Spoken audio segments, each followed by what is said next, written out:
নমস্কাৰ মই মৌজিদ বন্ধুসকল পলকতে চামকজি সন্ধিয়াৰ 7টা গুৰুত্বপূৰ্ণ খবৰ। প্ৰথমটো খবৰ, শিখা শৰ্মাৰ বিৰুদ্ধে এজাহাৰ দাখিল জুবিন গাৰ্গৰ পত্নী গৰিমা শইকীয়া গাৰ্গৰ। সামাজিক মাধ্যমত জুবিন গাৰ্গক লৈ বিতৰ্কিত মন্তব্য কৰি এইবাৰ বিপদত পৰিছে শিখা শৰ্মা। যিকোনো মুহূৰ্তত গ্ৰেপ্তাৰ হ'ব পাৰে শিখা শৰ্মা। শিখা শৰ্মাৰ বিৰুদ্ধে ক্ৰাইম ব্ৰাঞ্চত গোচৰ ৰুজু জুবিন গাৰ্গৰ পত্নী গৰিমা শইকীয়া গাৰ্গৰ। জুবিন গাৰ্গৰ মৃত্যুৰ 4 মাহ সম্পূৰ্ণ হোৱাৰ দিনটোতে আহিছে ডাঙৰ খবৰ। সামাজিক মাধ্যমত জুবিন গাৰ্গক লৈ বিতৰ্কিত মন্তব্য কৰি গ্ৰেপ্তাৰ হ'ব পাৰে শিখা শৰ্মা। বিতৰ্কিত শিখা শৰ্মাৰ বিৰুদ্ধে এজাহাৰ দাখিল জুবিন গাৰ্গৰ পত্নী গৰিমা শইকীয়া গাৰ্গৰ। আজি পুৱাৰ ভাগত ক্ৰাইম ব্ৰাঞ্চত উপস্থিত হৈ এজাহাৰ দিলে পত্নী গৰিমাই। গৰিমাক সংগ দিলে জুবিন গাৰ্গৰ ভগ্নী পামী বৰঠাকুৰে।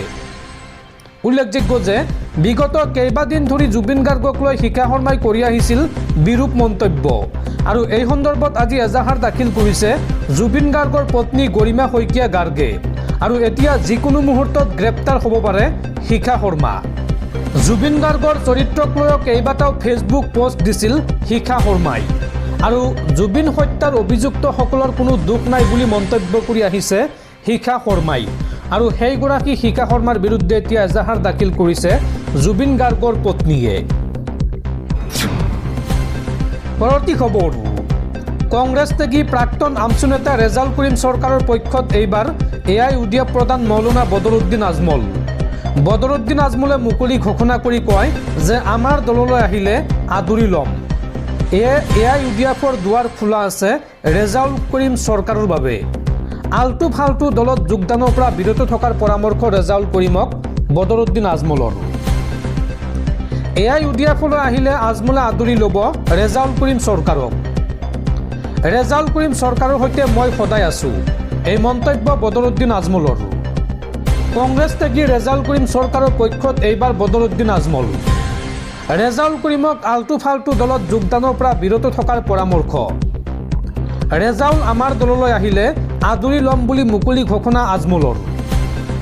ৰেজাউল কৰিম সন্দৰ্ভত ক'বলৈ গৈ জেহাদ এক পবিত্ৰ শব্দ বুলি ব্যাখ্যা বদৰুদ্দিন আজমলৰ। আৰু জেহাদ শব্দটোৰ অপব্যাখ্যা হোৱাৰো দাবী বদৰুদ্দিন আজমলৰ। পৰৱৰ্তী খবৰ, অসমত এইবাৰ কংগ্ৰেছ চৰকাৰ হ'লে মুখ্যমন্ত্ৰী হিমন্ত বিশ্ব শৰ্মাৰ অবৈধ সম্পত্তি অসমৰ দুখীয়া ৰাইজৰ মাজত বিলাই দিয়া হ'ব। মুখ্যমন্ত্ৰী হিমন্ত বিশ্ব শৰ্মাক পুনৰ খুৰদাৰ সমালোচনা কৰি এই মন্তব্য APCCৰ সভাপতি গৌৰৱ গগৈৰ। অসমত এইবাৰ কংগ্ৰেছ চৰকাৰ হ'লে মুখ্যমন্ত্ৰীৰ অবৈধ সম্পত্তি দুখীয়াৰ মাজত বিলাই দিম, এই ঘোষণা গৌৰৱ গগৈৰ। গৌৰৱ গগৈয়ে লগতে কয় যে কংগ্ৰেছৰ জনপ্ৰিয়তাক লৈ শংকিত হৈ পৰিছে মুখ্যমন্ত্ৰী হিমন্ত বিশ্ব শৰ্মা। সেইবাবে এছাৰৰ জৰিয়তে বহিৰ্ৰাজ্যৰ ভোটাৰ আনি নিৰ্বাচন জয়ৰ অভিসন্ধি হিমন্ত বিশ্ব শৰ্মা তথা বিজেপিত গৰু চোৰ পানী চোৰ এই সকলোবোৰ আছে বুলি কটাক্ষ গৌৰৱ গগৈৰ। 6 জনগোষ্ঠীৰ জনজাতিকৰণক লৈও সৰব কংগ্ৰেছ সভাপতিগৰাকী।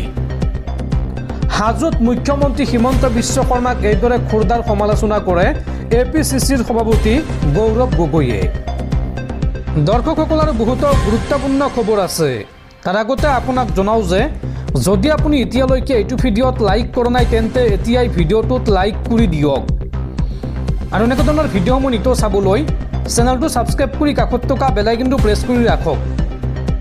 পৰৱৰ্তী খবৰ, মোদী চৰকাৰৰ দিনত দ্বিতীয় শ্ৰেণীৰ নাগৰিক হৈছে মুছলমানসকল।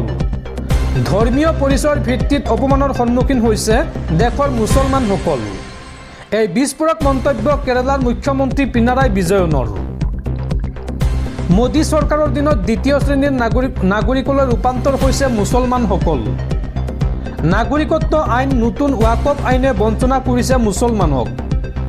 ধৰ্মীয় পৰিচয়ৰ ভিত্তিত অপমানৰ সন্মুখীন হৈছে মুছলমানসকল। এই বিস্ফোৰক মন্তব্য কেৰালাৰ মুখ্যমন্ত্ৰী পিনাৰায় বিজয়নৰ। ধৰ্মৰ ভিত্তিত মানুহক বিভাজিত কৰাৰ চেষ্টা কৰিছে বিজেপিয়ে। দেশৰ ধৰ্ম নিৰপেক্ষতাৰ প্ৰতি বিজেপিয়ে আনিছে ভাবুকি। সমগ্ৰ দেশতে মুছলমান আৰু খ্ৰীষ্টানৰ উপাসনাস্থলীত চলিছে আক্ৰমণ। সাম্প্ৰদায়িকতা বন্ধ কৰিবলৈ হ'লে শক্তিশালী কৰিব লাগিব ধৰ্ম নিৰপেক্ষ। মোদী চৰকাৰৰ দিনত দ্বিতীয় শ্ৰেণীৰ নাগৰিকলৈ ৰূপান্তৰ হৈছে দেশৰ মুছলমানসকল। এই বিস্ফোৰক মন্তব্য কেৰালাৰ মুখ্যমন্ত্ৰী পিনাৰায় বিজয়নৰ। পৰৱৰ্তী খবৰ, এগৰাকী 6 বছৰীয়া নাবালিকা ধৰ্ষণৰ গোচৰত ৰাম সিঙক লৈ ঐতিহাসিক ৰায়দান আদালতৰ। মাত্ৰ 43 দিনতে আদালতে ৰাম সিঙক বিহিলে মৃত্যুদণ্ডৰ ৰায়দান। 6 বছৰীয়া কণমানিৰে জঘন্য কাণ্ড কৰা ৰাম সিঙক লৈ আদালতৰ ঐতিহাসিক ৰায়দান। এগৰাকী 6 বছৰীয়া কণমানিক জঘন্য ধৰ্ষণ কৰিছিল ৰাম সিঙে আৰু মাত্ৰ 43 দিনৰ ভিতৰতে আদালতে ৰাম সিঙক বিহিলে মৃত্যুদণ্ডৰ ৰায়দান। উল্লেখযোগ্য যে যোৱা 4 ডিচেম্বৰত সংঘটিত হৈছিল এই জঘন্য ঘটনা। গুজৰাটৰ ৰাজকোট জিলাত সংঘটিত এই কাণ্ডক লৈ দেশজুৰি হৈছিল প্ৰতিক্ৰিয়া আৰু মাত্ৰ 11 দিনৰ ভিতৰত আদালতত দাখিল কৰা হৈছিল চাৰ্জশ্বীট আৰু FIR দাখিলৰ 43 দিনৰ ভিতৰতে ৰাম সিঙক ফাঁচীৰ ৰায় দিলে গুজৰাটৰ বিশেষ আদালতে। পৰৱৰ্তী খবৰ, এইবাৰ মুখ্যমন্ত্ৰীক ৰাৱণৰ অৱতাৰ আখ্যা দিলে বিধায়ক অখিল গগৈয়ে। সংখ্যালঘু দেখিলে ঘৰ ভাঙিবলৈ যায় হিমন্ত বিশ্ব শৰ্মাই। মুছলমানক কষ্ট দিয়াটো চখ বুলি কোৱা মুখ্যমন্ত্ৰীজন অসুৰেই হয়। এই বিস্ফোৰক মন্তব্য বিধায়ক অখিল গগৈৰ। হিমন্ত বিশ্ব শৰ্মা ৰাৱণৰ অৱতাৰ। মুখ্যমন্ত্ৰীক ৰাৱণৰ অৱতাৰ আখ্যা দিলে বিধায়ক অখিল গগৈয়ে। অসমৰ ৰাজনীতিৰ অসুৰজনৰ নাম হৈছে হিমন্ত বিশ্ব শৰ্মা। অসমৰ ৰাজনীতিলৈ মাফিয়া ৰাজ আনিছে হিমন্ত বিশ্ব শৰ্মাই। হিমন্ত বিশ্ব শৰ্মাই লগাইছে হিন্দু মুছলমানৰ কাজিয়া। সংখ্যালঘু দেখিলে ঘৰ ভাঙিবলৈ যায় হিমন্ত বিশ্ব শৰ্মাই। চৰকাৰ এখনৰ কাম হৈছে ঘৰ দিয়াহে, ঘৰ ভঙা নহয়। মুছলমানক কষ্ট দিয়াটো মোৰ চখ বুলি কোৱা মুখ্যমন্ত্ৰীজন অসুৰেই হয়। এই বিস্ফোৰক মন্তব্য বিধায়ক অখিল গগৈৰ। পৰৱৰ্তী খবৰ, ৰাজ্যৰ লাখ লাখ নিবনুৱা যুৱক যুৱতীলৈ ভাল খবৰ। অসম আৰক্ষীত পুনৰ ওলাইছে চাকৰি। মেট্ৰিক পাছ কৰাসকলেও কৰিব পাৰিব আবেদন। এই সোণালী সুযোগ নেহেৰুৱাব। ৰাজ্যৰ হাজাৰ হাজাৰ চাকৰি প্ৰত্যাশীলৈ আহিল ভাল খবৰ। অসম আৰক্ষীত চাকৰি সপোন পূৰণ কৰাৰ আন এক সোণালী সুযোগ। শেহতীয়াকৈ মুকলি পোৱা পদত পুনৰ আবেদন কৰিব পাৰিব চাকৰি প্ৰত্যাশীয়ে। 5 সহস্ৰাধিক খালী পদত আবেদনৰ সোণালী সুযোগ নেহেৰুৱাব। পূৰ্বে প্ৰকাশিত বিজ্ঞাপন অনুসৰি 16 জানুৱাৰী আছিল আবেদনৰ অন্তিম সময় আৰু হাজাৰ হাজাৰ নিবনুৱাক ভাল খবৰ দি আবেদনৰ দ্বিতীয় পৰ্যায় ঘোষণা কৰা হৈছে। 22 জানুৱাৰীৰ পৰা 22 ফেব্ৰুৱাৰীলৈকে পুনৰ কৰিব পাৰিব আবেদন। বন বিভাগৰ অধীনৰ কেইবাটাও খালী পদৰ বাবে আবেদনৰ সুবিধা আগবঢ়োৱা হৈছে।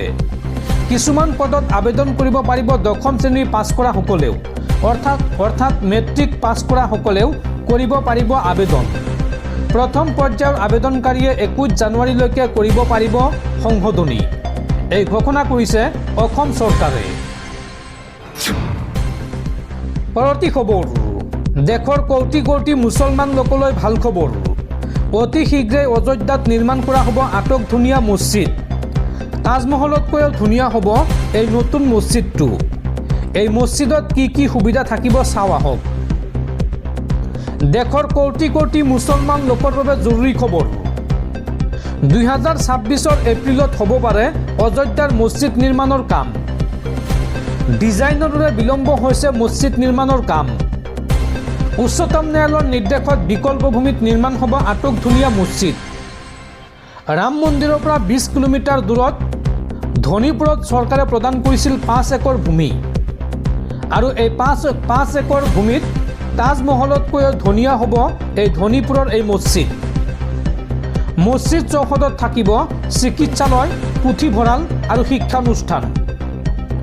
অযোধ্যা উন্নয়ন বোৰ্ডে প্ৰথমে নাকচ কৰিছিল প্ৰাৰম্ভিক ডিজাইন, কিন্তু পৰৱৰ্তী পৰ্যায়ত ডিজাইন সলনি কৰি ছাবমিট কৰা হৈছে বা জমা দিয়া হৈছে আৰু এতিয়া অতি শীঘ্ৰেই নিৰ্মাণ কাৰ্য আৰম্ভ হ'ব এই মছজিদৰ। পৰৱৰ্তী খবৰ, পুনৰ উত্তপ্ত সন্ত্ৰাসজৰ্জৰ জম্মু কাশ্মীৰ। জম্মু কাশ্মীৰৰ কিষ্টাৱাৰত নিৰাপত্তা বাহিনী আৰু সন্ত্ৰাসবাদীৰ মাজত ভয়ংকৰ সংঘৰ্ষ আৰু এই সংঘৰ্ষত আহত হৈছে 8জনকৈ সেনা জোৱান। জম্মু কাশ্মীৰৰ কিস্তোৱাৰত নিৰাপত্তা বাহিনী আৰু সন্ত্ৰাসবাদীৰ মাজত সংঘটিত হৈছে ভয়ানক সংঘৰ্ষ। এই সংঘৰ্ষত ভাৰতীয় সেনাৰ 8জন জোৱান আহত হৈছে বুলি জানিব পৰা গৈছে। এই সংঘৰ্ষ কিস্তোৱাৰৰ সোণাৰৰ ঘন অৰণ্য অঞ্চলত সংঘটিত হয়। সংঘৰ্ষত আঘাতপ্ৰাপ্ত জোৱানসকলৰ ভিতৰত 3জনৰ অৱস্থা সংকটজনক বুলি জানিব পৰা গৈছে। উল্লেখযোগ্য যে এই ভয়ানক সংঘৰ্ষৰ পাছতে সমগ্ৰ অঞ্চলটোত সেনাই তীব্ৰ অভিযান আৰম্ভ কৰিছে। সেনাৰ white night corps, Jammu Kashmir আৰক্ষী আৰু CRPFে যুটীয়াভাৱে দেওবাৰে এই অভিযান আৰম্ভ কৰিছিল আৰু ইয়াৰ নাম ৰাখিছিল অপাৰেশ্যন ত্ৰাসী-1।